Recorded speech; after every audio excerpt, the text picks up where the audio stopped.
ఊపందుకుంటున్నాయి. కేంద్ర మాజీ మంత్రి కోట్ల సూర్యప్రకాష్ రెడ్డి టీడీపీలో చేరనున్నారు. ఇందుకోసం ముహూర్తం కూడా ఖరారైంది. మరోవైపు వైసీపీ నేత వంగవీటి రాధ కూడా మరో 2 రోజుల్లో టీడీపీలో చేరనున్నారు.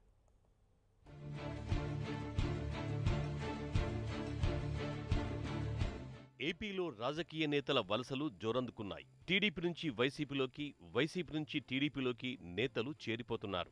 ఎన్నికల వేళ ఎక్కడ టికెట్ ఇస్తామన్న హామీ వస్తే అక్కడికి జంప్ అయిపోతున్నారు. కేంద్ర మాజీ మంత్రి, కాంగ్రెస్ సీనియర్ నేత కోట్ల సూర్యప్రకాష్ రెడ్డి టీడీపీలో చేరేందుకు ముహూర్తం ఖరారైంది.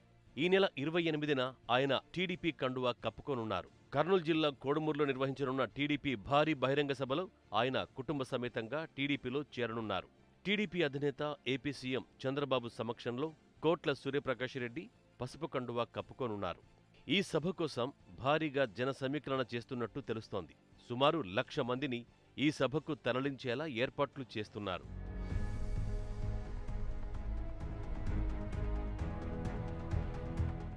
కోట్ల సూర్యప్రకాష్ రెడ్డి తనకు కర్నూలు లోక్సభ స్థానం కోరుతున్నారు. ఆయనతో పాటు ఆయన సతీమణి కోట్ల సుజాతమ్మకు డోన్ లేదా ఆలూరు నియోజకవర్గాల్లో ఒకదాన్ని కేటాయించాలని సూర్యప్రకాష్ రెడ్డి కోరుతున్నారు. ప్రధానంగా డోన్ పైనే ఆయన పట్టుబడుతున్నట్టు తెలుస్తోంది. కోట్ల కుమారుడు రాఘవేందర్ రెడ్డికి ఎమ్మెల్సీ పదవిచ్చేందుకు టీడీపీ అంగీకరించినట్టు సమాచారం. మరోవైపు ఉప ముఖ్యమంత్రి కేఈ కుటుంబం కూడా డోన్ను కోరుతోంది.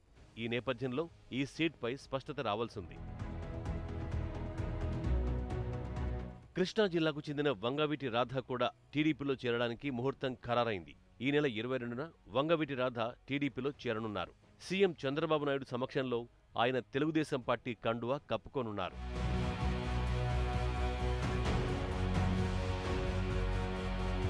వంగవీటి రాధ 2014 ఎన్నికల్లో వైసీపీ తరపున పోటీ చేసి ఓటమి పాలయ్యారు. అప్పట్నుంచి విజయవాడ సెంట్రల్ నియోజకవర్గ ఇన్ఛార్జ్ బాధ్యతల్లో కొనసాగారు. అయితే మల్లాది విష్ణు వైసీపీలో చేరడంతో ఆయన్ను విజయవాడ సెంట్రల్ నియోజకవర్గం ఇన్ఛార్జిగా జగన్ నియమించారు.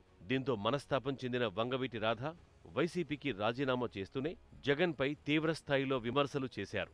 విజయవాడ పరిసరాల్లో సొంత ఇల్లు లేని వారు గుడిసెలు వేసుకుని ఉంటున్నారని, నిరుపేదలందరికీ పట్టాలివ్వాలని సీఎం చంద్రబాబును రాధ కోరారు. ఇటీవలే చంద్రబాబు విజయవాడలో నిరుపేదలకు పట్టాలు పంపిణీ చేశారు. ఈ నేపథ్యంలోనే 22న టీడీపీలో చేరాలని రాధ నిర్ణయించుకున్నట్టు తెలుస్తోంది.